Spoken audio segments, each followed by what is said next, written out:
Muy buenas, una lástima no poder estar ahí con ustedes. Habíamos programado todo para estar este sexto y último episodio de Marcos ahí de manera presencial, pero entre las Navidades, el puente que hubo ahora de la Constitución y unas fechas que no coincidían, nos toca cerrarlo de esta manera. Pero Dios mediante estaremos ya para, no sé si enero o alguno de los meses siguientes, con el Evangelio de Lucas.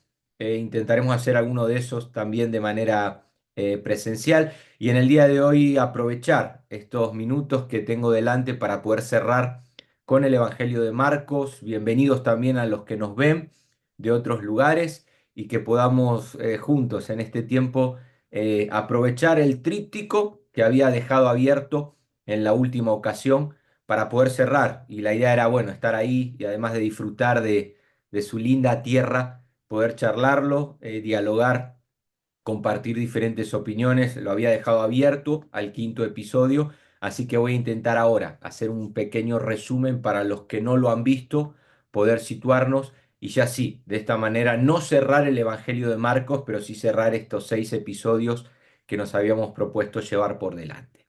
Entonces voy a compartir el tríptico y voy a intentar hacer un pequeño resumen de lo que habíamos hablado. En Marcos 7 y 8 veíamos tres curaciones: la curación de la hija de la Sirofenicia, la curación de un sordomudo y la del ciego de Bethsaida, que es donde más nos habíamos detenido. Y a pesar de que solamente leímos cada una de estas tres curaciones, el tema principal que abordábamos era la revelación progresiva, principalmente cuando entrábamos en el tema del ciego, a pesar de que con el sordomudo y el ciego Jesús está hablando, o mejor dicho, el evangelista está mostrándonos en este tratado teológico con ambas curaciones cuál era el presente estado de sus discípulos. Por eso quiero volver a leer, si me permiten, en el capítulo 8, versículo 18, un texto que era clave una vez que Jesús hace el milagro de esa alimentación, como en el 8:18, a ver si me ven ahí, tenemos ahí, aquí está. Vale, en el 8:18 Jesús se dirige a los discípulos en medio de una discusión muy peculiar en ellos.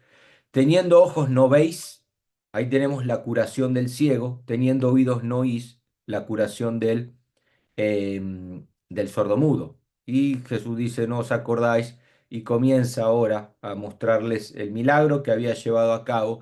Y la idea era esta: teniendo ojos no veis, curación del ciego; teniendo oídos no oís, curación del sordomudo. Y veíamos cómo en el episodio anterior, toda enseñanza, toda cosmovisión que nosotros tenemos de Jesús, generalmente la hemos recibido por medio de una tradición, de personas que en una aldea, hacíamos hincapié en esa palabra que íbamos a volver a ver, nos fueron transmitiendo de una generación a otra generación, y tratábamos con el siguiente gráfico cómo al final toda acción que repercute en nosotros viene de una emoción, pero esa emoción, previo a esa emoción hay valores, hay creencias, y todo nace de esa cosmovisión que es la forma en la que yo veo, interpreto, discierno. Y, y cuando tratábamos en el episodio 5 acerca de esa pregunta que Jesús hacía a sus discípulos una vez que veíamos todo este contexto, en el capítulo 8, versículo 27, ¿quién dice la gente, quién dice los hombres que soy yo? Y esos hombres lo atribuíamos en el capítulo 7 a esa tradición de los ancianos. O sea, según la tradición, ¿quién es Jesús? Entonces, dependiendo la aldea, había diferentes respuestas. Juan el Bautista, decían unos; Elías, un profeta. Pero ahora la pregunta se hace más personal. ¿Y vosotros quién decís que soy yo? Y el que respondía era Pedro, como habíamos dicho, el que siempre hablaba primero, el que tomaba el lugar de los demás. Y Pedro dice, tú eres el Cristo. Esta revelación que Pedro tuvo, que en otros evangelios sinópticos dicen que no lo recibiste de carne y sangre, sino por mi Padre, una revelación de Dios, Marcos la registra un poquitito más abajo, en el capítulo 9. Esta es la revelación que Pedro tuvo en el monte de la transfiguración, cuando después de esa visión de Moisés y Elías, escucha esa voz del cielo, también todo a nivel simbólico. Aquí Marcos nos está presentando Bueno, como Pedro llegó a entender esa cosmovisión de Cristo al escuchar esa voz: este es mi Hijo amado, a él oíd. Él es el Cristo. Y a pesar de que Marcos no lo está acá poniendo el capítulo 9 de manera cronológica, sino que lo que Pedro recibe en el monte de la transfiguración, esa revelación, es la respuesta que él atribuye a la pregunta de Jesús en el capítulo 8, versículo 29. Tú eres el Cristo, este es mi Hijo amado, a él oíd. Sin embargo, terminamos en el episodio 5 diciendo que Jesús le dice: no, eso que acabas de decir no se lo digas a nadie, porque la visión de Pedro era defectuosa. Él había sido formado también en una aldea donde ellos esperaban a un Cristo libertador, un Cristo que venía a liberarlos de la opresión, en este caso de Roma. Generaciones atrás era la opresión griega, la opresión medo-persa. Tendríamos que ir un poco a la historia, sobre todo en esos 200 años antes de Cristo, siglo II, la visión del Hijo del Hombre. Entonces, cuando Pedro escucha que es necesario que el Hijo del Hombre padezca, sea desechado y muera para luego ser resucitado, Pedro comienza a reprender, a reconvenir a Jesús y le dice: no, nuestro Mesías no puede morir, nuestro Mesías viene a liberarnos de ese tipo de opresión. Y Jesús entiende esa declaración de Pedro como algo satánico, como algo diabólico, engañoso, y no discierne según la cosmovisión de Dios, sino como bien tenemos aquí: él discierne o interpreta según la cosmovisión de los hombres. Entonces dejamos abierta la pregunta: bueno, ¿cuáles son las tres condiciones al trabajar con el pasaje capítulo 8, versículo 22 en adelante, de este ciego? ¿Cuáles son las tres condiciones? ¿Cuáles son los astros, por decirlo de alguna manera, que se tienen que alinear para que nuestra revelación pueda ser progresiva y poder llegar no a un discernimiento completo, porque al final esa hermenéutica perfecta la tendremos cuando estemos cara a cara? De momento seguimos viendo oscuramente, al igual que los discípulos, nuestra aldea de Galilea, en esa niebla de Juan 21:7, donde el discípulo amado reconoció: tú eres el Señor. Bueno, nuestra visión todavía sigue siendo oscura, defectuosa, hasta que podamos estar cara a cara. Pero bueno, ¿cuáles son las tres condiciones que se tienen que dar para que mi respuesta a esa pregunta de Jesús: ¿quién dice la gente que soy yo? ¿Quién dicen ustedes que soy yo?, pueda aproximarse más a la idea que los evangelios nos transmiten, a la cosmovisión de los evangelios? Entonces yo en el día de hoy quiero hablar de estas tres condiciones. Las voy a mencionar y las vamos a ir viendo uno por una. Y repito, la idea era que la podamos charlar y debatir, a ver en cuál de las tres nos queda todavía trabajo. eh, pero bueno, al menos poder dejárselas por aquí y poder que ustedes mismos puedan, a ver en cuál de las tres estoy, en cuál de estas tres condiciones estoy, en cuál me falta todavía algo, para poder aproximarnos a esa revelación del Cristo según los evangelios: que era necesario que padeciese, que sea entregado, que muera, que resucite, y que finalmente, cuando Él se aparece resucitado, bueno, poder tener esa idea del Cristo resucitado hoy, que los evangelios, con la idea con la que los evangelios cierran, y que nosotros podamos poder seguir en ese camino, teniendo, al igual que este ciego que vamos a ver, mayor luz, mayor iluminación acerca de quién es Cristo, porque al final esa idea de Cristo que nosotros tengamos, esa teología, es la que vamos a transmitir a otros, y así se seguirá transmitiendo de una generación a otra generación.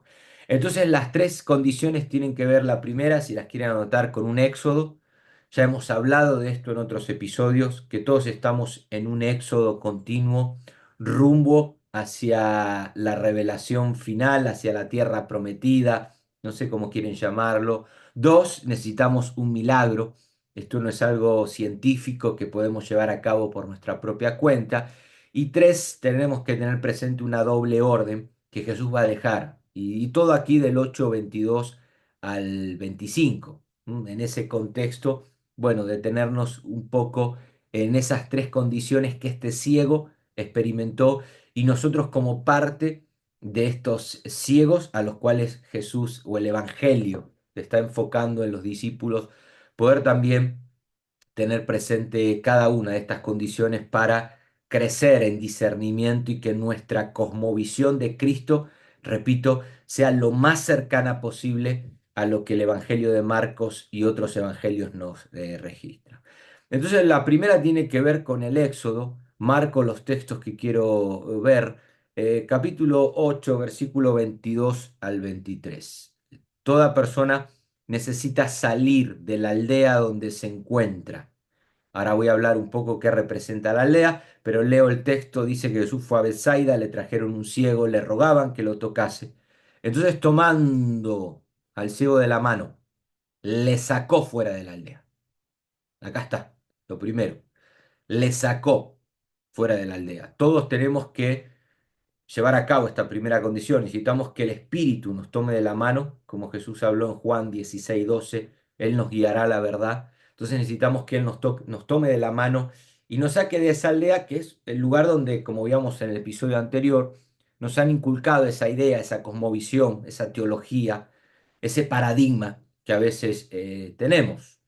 Y la aldea aquí representa el lugar, generalmente los evangelios, esa aldea tiene que ver con Jerusalén, el lugar donde estos tipos de personas eran adoctrinados, donde se transmitía una ideología muy nacionalista, donde se establecía en cada mente una estructura religiosa que no les permitía ver el reino de Dios, al menos como Jesús lo interpretaba. Ellos, como hemos visto, tenían una idea del reino de Dios muy israelita, muy nacionalista, muy violenta en algunos puntos.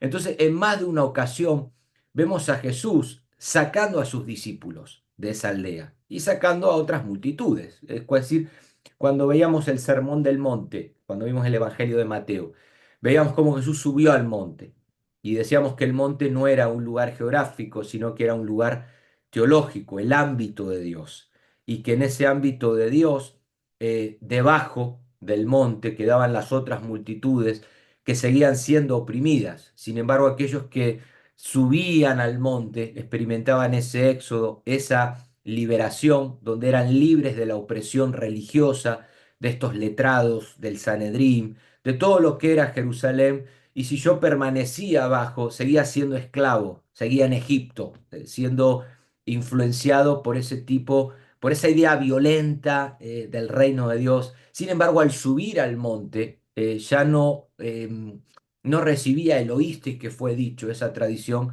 sino yo os digo. Y en ese ámbito de Dios, en esa revelación donde el Espíritu podía abrir la mente, Jesús comenzaba a enseñar a sus discípulos y a esas multitudes que le seguían una doctrina mejor interpretada. Y cuando digo mejor interpretada era la interpretación correcta. Oíste que fue dicho, pero yo digo, ¿no? Entonces, todos necesitamos que el Espíritu nos tome de la mano y nos lleve en ese éxodo.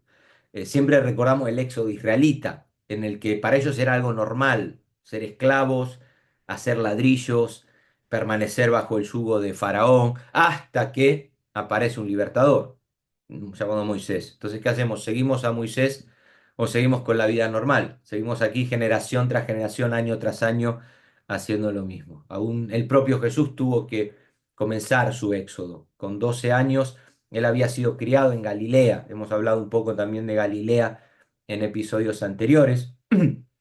Un lugar, un lugar donde se respiraba un nacionalismo muy similar al de los celotes, y Jesús va descubriendo, a medida que iba creciendo en sabiduría, en gracia, en conocimiento, va descubriendo su identidad como Mesías, y con 12 años él comienza su éxodo a nivel personal, y a pesar de que sus padres no lo entendieron, cuando lo encontraron predicando en aquel templo, él dijo, es necesario que yo me ocupe de los negocios de mi padre. Y así cada protagonista tiene que llevar a cabo su éxodo, cada discípulo de Jesús, Pablo también, a pesar de que él tuvo ese encuentro camino a Damasco, él fue obteniendo revelación de Dios, primero de un Dios todavía muy hebreo, muy nacionalista, discutiendo en las sinagogas, yendo a Jerusalén, a pesar de que en 3 ocasiones le habían dicho que no suba, él fue igual y termina preso, enjuiciado y en un barco y demás, y recién cuando él llega a Roma, completa su éxodo, predica el reino de Dios abiertamente a todos y sin ningún tipo de impedimento. Pedro también, el Pedro que estamos viendo aquí, tuvo que llevar a cabo ese éxodo, que aún en la casa de Cornelio todavía veíamos que había cosas que no había entendido, y esa revelación progresiva le fue permitiendo ver esa idea del Mesías más conforme a la que Jesús había transmitido, no tanto por medio de sus palabras y predicaciones, sino más por medio de su vida. Y ahora ese mismo Pedro necesita entender que es en esa declaración que le acaba de hacer hay mucho satánico, mucha idea diabólica, engañosa, perversa, y ahora al igual que este ciego, Pedro sigue viendo hombres como árboles porque es la idea que le han transmitido en su aldea, ¿no? Creo que todos hemos nacido en una aldea donde con muy buena intención nos han dejado una idea de Jesús, y no solo de Jesús, sino en cualquier punto o área de la vida, cómo las cosmovisiones cambian dependiendo la cultura. Hay lugares en África, escuché una vez el testimonio de un predicador que no lo dejaron predicar porque tenía patilla y le dijeron no córtese la patilla antes de predicar, porque en esa cultura se veía como malo. Ahora, si hablas con Curro Jiménez, a lo mejor lo más normal es usar patilla porque en su cultura es así. Hoy, no sé, vas a países donde usar tatuaje es normal dentro de una iglesia y donde en otros lugares es la marca de la bestia. Entonces, ¿y quién tiene razón? ¿No? Al final son cosmovisiones muy culturales. En Argentina comemos las vacas, en India adoran las vacas y las ves caminando por la calle. En Argentina los chicos, los muchachos, nos saludamos con un beso. Aquí en España no, son las mujeres que se saludan, pero con 2 besos. Pero te vas a Holanda y son 3 besos. Izquierda, derecha y izquierda. Y en la Biblia está el ósculo santo, que era en la frente. Entonces vas a una cultura y de repente ves a alguien besar en la boca, a lo mejor te choca porque en tu cultura es en una mejilla o ni siquiera los chicos nos besamos. Entonces, también a veces pasa en estos temas bíblicos. En algunos puntos o en algunas teologías, algo se ha enseñado de una manera y para poder llegar a esa interpretación, no digo correcta, repito, porque eso es el cara a cara, pero más cercana a la cosmovisión que el reino de Dios nos transmite en los evangelios, necesitamos comenzar con ese éxodo. Y yo soy consciente de que a veces cuanto más tiempo estamos en Egipto, cuanto más años llevamos ahí haciendo ladrillo y sirviendo a un faraón, tal vez más nos cueste ahora entender que hay un libertador que nos quiere sacar. Lo mismo ellos luego experimentaron en el desierto, 40 años comiendo lo mismo y haciendo lo mismo y siguiendo la misma nube, dando vueltas siempre en el mismo lugar, y cuando se nos habla de una tierra prometida por delante, a lo mejor nos cuesta romper. Le pasó a Jesús con las sinagogas. Él cuando entraba en una sinagoga a enseñar, se respiraba todavía ahí mucho legalismo, mucha idea, mucha tradición. El vino nuevo, como dijimos en el episodio anterior, se echó a perder. Entonces, cuanto más comprometido estemos con nuestra aldea, más fuerte será la disonancia cognitiva. ¿Qué es eso de la disonancia cognitiva? Es cuando nos escuchamos algo que en un principio nos golpea, nos choca, nos confunde, nos enfurece a veces.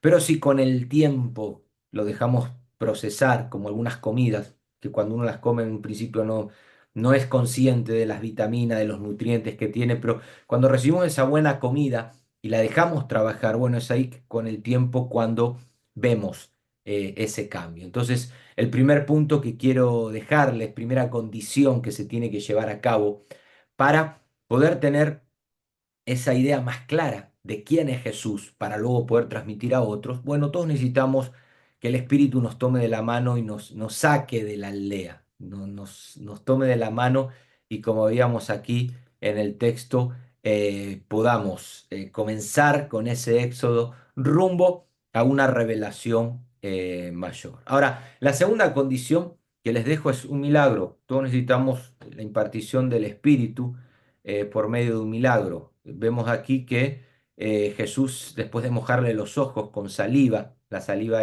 tenía una idea de especie curativa, ¿no? Como hoy cuando nos lastimamos un dedo y sangramos o algo, enseguida nos chupamos, nos ponemos saliva. Jesús usa aquí la saliva, impone las manos y le pregunta, ¿ves algo? Y era el milagro, decía, veo los hombres como árboles que andan. Ahora hablamos de eso. Pero luego le puso otra vez las manos en sus ojos y miró intensamente y fue restaurada la vista y veía todo de lejos claramente. Acá está lo donde debemos llegar, ¿no? A ver esos árboles de manera más clara y ver que no son hombres que caminan o no son árboles, hombres que se parecen a árboles, sino poder ver ahora más claramente. Y aquí yo lo que veo es que, si se dan cuenta, ¿por qué dos toques? ¿No? Hay dos veces, ¿por qué Jesús no lo sanó de una? Bueno, decíamos que la enseñanza tenía que ver con la idea de eso, de una revelación progresiva. Pero fíjense que en el primer toque él sigue viendo los hombres como árboles. El primer toque tiene que ver cuando uno es incrédulo y pasa de muerte a vida. Le pasó a Pedro cuando su hermano Andrés lo trajo delante de Jesús y Jesús pudo abrir los ojos de Pedro en aquella barca cuando Pedro dijo, apártate de mí, Señor, que soy hombre pecador, después de ver esa pesca milagrosa.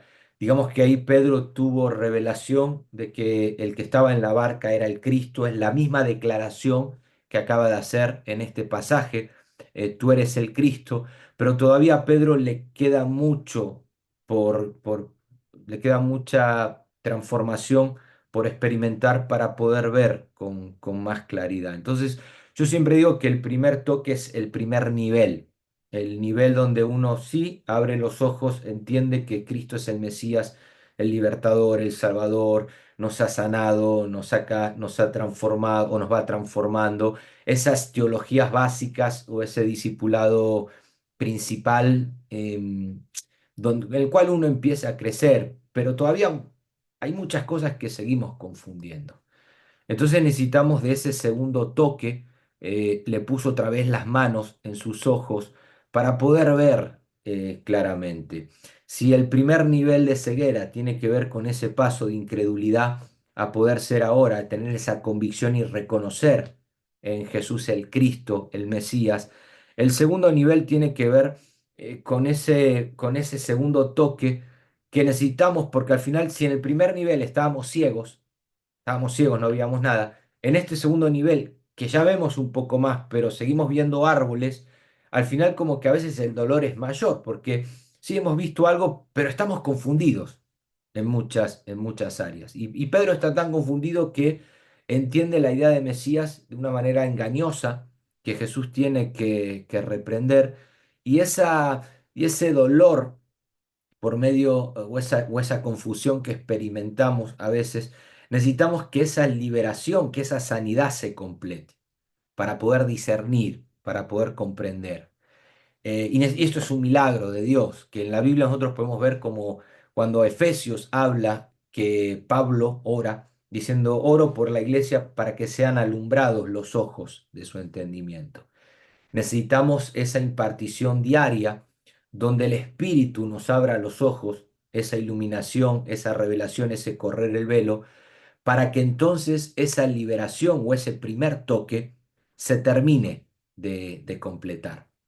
Y es ahí donde, si la primera condición, el comenzar ese éxodo, es necesaria, es también fundamental que en ese trayecto, en ese peregrinaje, en ese camino, poder ir recibiendo esos, como decía Calvar, la iluminación es como un rayo que uno no sabe cuándo va a caer ni dónde va a caer, pero cuando cae hace destrozos, ¿no? Nos rompe ideas, paradigmas, pensamientos, tradiciones que a veces arrastrábamos y podemos llegar a ver más claramente.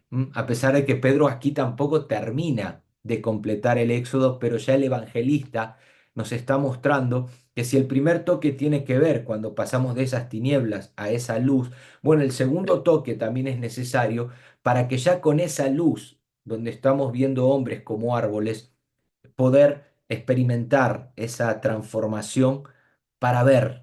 como dice, de lejos y de ver todo, dice, y veía todo de lejos y claramente. Entonces, claro, entender que el Éxodo seguimos siendo parte, que aún no se ha completado, que Pedro está en camino, en este pasaje nosotros estamos en camino, y siempre es muy tentativo, una vez que hemos experimentado eso, ir a contárselo a otros de nuestra aldea. Eh, Estamos tan entusiasmados con lo que hemos aprendido, con aquello en lo que hemos sido iluminados, que enseguida queremos contárselo a otros, pero acá viene la tercera y última condición. Jesús le dijo, lo envió a su casa, diciéndole, no, no entres en la aldea. Eh, y otras versiones dicen, y no se lo cuentes a nadie. O sea, no, volvé a tu casa, no entres, porque siempre la primera idea es esa, siempre está la idea de volver a Egipto. Siempre está la idea de volver a Jerusalén, como nosotros vemos en el libro de los Hechos, ¿no? Pasa algo y enseguida tenemos que volver a Jerusalén.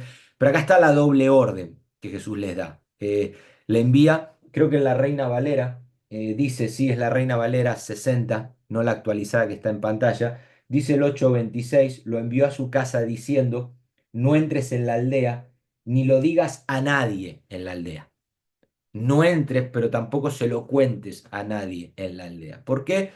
Porque deseamos que ahí en la aldea sea el lugar donde se nos ha adoctrinado. Y la casa tiene que ver, como hemos visto en otros trípticos, con esa nueva comunidad, donde ya la perspectiva, la cosmovisión del reino de Dios es totalmente diferente. Tal vez la casa tiene que ver aquí ya cuando lleguemos a ese Canaán, a ese cara a cara, cuando ya estemos en un nivel de revelación donde, como dice Pablo, dejemos de ver oscuramente. Sin embargo, siempre está la idea de volver al lugar donde fuimos adoctrinados y la doble orden es no vuelvas, no vuelvas a Egipto, no vuelvas a Jerusalén. Le pasó a Pedro cuando él quiso contarle a los de Jerusalén lo que había sucedido en la casa de Cornelio, en Hechos capítulo 10, Hechos capítulo 11. Pedro llega a Jerusalén y Jerusalén le dice, no, ¿qué acabas de hacer? Y Pedro dice, pero ¿acaso yo podía impedir que lo que sucedió ahí en casa de Cornelio, que el Espíritu Santo también era para los gentiles, porque en Jerusalén se adoctrinaba que era exclusivamente de los israelitas? Y Pedro tiene que como explicarle a Jerusalén lo que acaba él de experimentar en casa de Cornelio. Porque siempre está la idea, ¿no? Como Pedro, volver a Jerusalén y querer explicar y glorificar a Dios, y tal vez en esa aldea no te van a entender. ¿No? O sea, ellos tienen que también comenzar su éxodo a nivel personal. Le pasó a Pablo cuando volvió a Jerusalén también, en Hechos 21, y se encuentra con Jacobo, y Jacobo le dice, mira, está muy bien lo que me estás contando, lo que has experimentado, pero al final aquí hay gente que tiene que cumplir todavía ciertos votos, ¿por qué no te purificás con ellos, pagás los gastos? Así los demás de la aldea ven que no eres tan radical en esa nueva perspectiva del reino de Dios como algunos interpretan. Entonces, claro, seguramente que el ciego, al no volver a su aldea, eh, perdió familia, perdió amigos, ¿no? Tal vez en esa aldea estaba la sinagoga de toda su vida, donde a él le habían enseñado, pero gana mucho. Gana que ahora puede ver claramente y ya no va a predicar si son árboles que caminan o son hombres que se parecen a árboles. No, él ahora su vista ha sido restaurada y puede entrar al reino de Dios en plenitud, que al final el éxodo nos tiene que llevar a eso, a poder entrar a ese reino de Dios de una manera plena y en ese reino de Dios poder seguir descubriendo en la persona de Jesús la revelación de Dios, porque Él es el que viene a revelar eh, al Padre. Y creo que aquí, en este tríptico, donde repito, tenemos estas tres condiciones. Primera condición, comenzar el éxodo. En ese peregrinaje, segunda condición, recibir un milagro diario. La iluminación es, repito, un milagro que viene, que cae, un rayo que cae y nos permite, rompe con un montón de ideas, de paradigmas, pero al mismo tiempo crea algo nuevo, una nueva perspectiva, nos permite ver un nuevo horizonte. Y luego está esa doble acción de no volver otra vez a lo mismo. Hay personas que han tenido ese encuentro con Jesús camino a Damasco, como lo tuvo Pablo, pero aún sigue viendo cosas muy confusas y experimentan luego un segundo toque de Dios y ven con más claridad, pero como quieren ir y cambiar su aldea y quieren explicarle a otros por qué lo que se está enseñando en su aldea acerca de Cristo no es así. Y no, la orden de Jesús es, no, no, sigue tu camino, sigue tu peregrinaje, porque al final ese éxodo es algo personal, es algo que Dios trata con cada persona y ahí está el punto donde Jesús quiere llevar a sus discípulos y posiblemente tal vez Marcos registra este episodio de esta manera, un Pedro que tuvo en el monte la transfiguración, que escuchó esa voz interna, que entendió, este es mi hijo amado, a él oíd. Bueno, pero aún la revelación de ese hijo amado tuvo que seguir siendo progresiva. Y es el mismo Pedro. Voy a cerrar con un texto, salgo de Marcos un momento. Creo que la idea del discipulado, Juan capítulo 21 verso 18, la idea del discipulado es esta. Cuando Jesús, ya el Jesús resucitado, que Pedro aún tiene que volver a conocer en aquella playa, el discipulado está aquí. Sí, cuando eras más joven te ceñías, ibas donde querías, pero cuando seas más viejo, extenderás las manos, te ceñirá otro y te llevará donde no quieres. Aquí está la clave del discipulado, el dejarnos tomar de la mano, a pesar de que la idea del texto es que Jesús le está profetizando a Pedro cómo va a ser su muerte, cómo debía glorificar a Dios, como va a decir el verso 19. Pero la idea del discipulado es esta, de dejar que Jesús nos tome de la mano, que ese otro sea Jesús, que sea el Espíritu. Y a pesar de que nos lleve por caminos que no queremos o por trayectos nuevos, porque cuando éramos jóvenes íbamos por un lugar, pero ahora al entrar en esa madurez, como dice Pablo, cuando era niño, pensaba como niño, hablaba como niño, interpretaba como niño, pero cuando ya fui adulto dejé lo que era de niño, comenzamos a ver o a experimentar esa transformación en otro nivel, con más madurez. La clave está aquí, en poder dejarnos tomar de la mano del Espíritu cada día y que seamos llevados, no de una manera mística, de levantarnos cada mañana y bueno, a ver qué es lo que la vida me depara, sino acercarnos a la Escritura con esta humildad, de decir, Señor, no lo conozco todo. Todavía muchas veces que te veo en el texto bíblico, que veo a ese Cristo en ese pasaje, tal vez estoy viendo hombres como árboles y en mi aldea lo ven así, pero poder dejarme tomar de la mano y que seas tú el que me guías. Y te dejo algo práctico en este, para cerrar con el Evangelio de Marcos y con esta idea. ¿De qué manera puedes experimentar o podemos experimentar este tipo de transformación? ¿Mm? Leer un pasaje de los evangelios por la mañana, cuando te levantás temprano o por la noche, ¿no?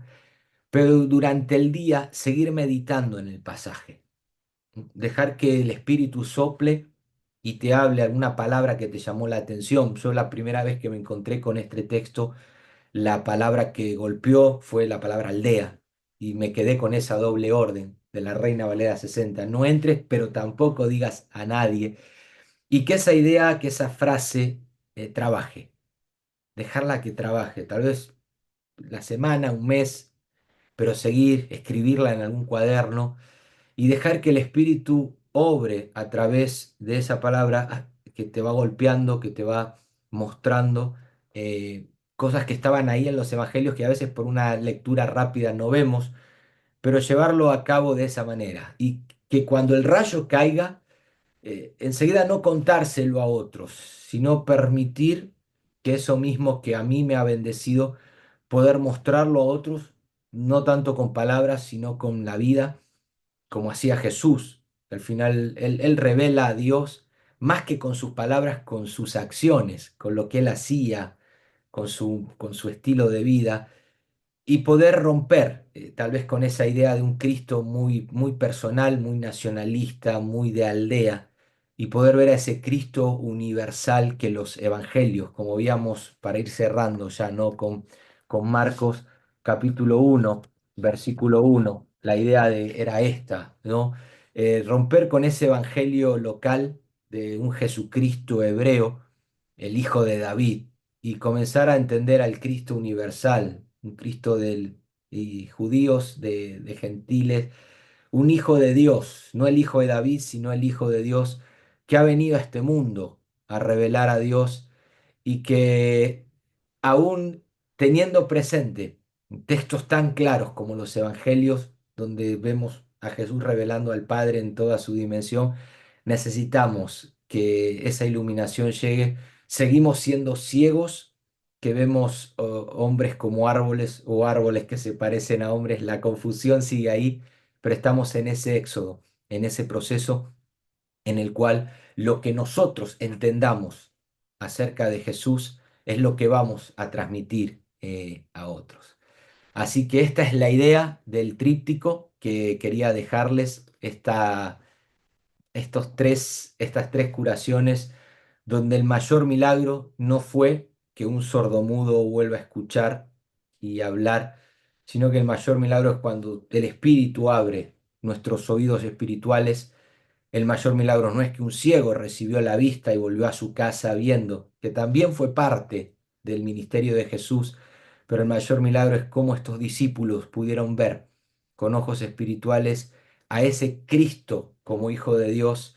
Y el libro de los Hechos, a pesar de que nos va a seguir mostrando que ese éxodo fue siendo progresivo, llegaron a una entrega total, a dar su vida por aquello que ellos habían creído. Y qué bueno es cuando en nuestra vida personal esa palabra nos golpea, el Espíritu Santo nos abre los ojos y vemos a Jesús de otra manera, más cercana al reino de Dios presentado en los evangelios.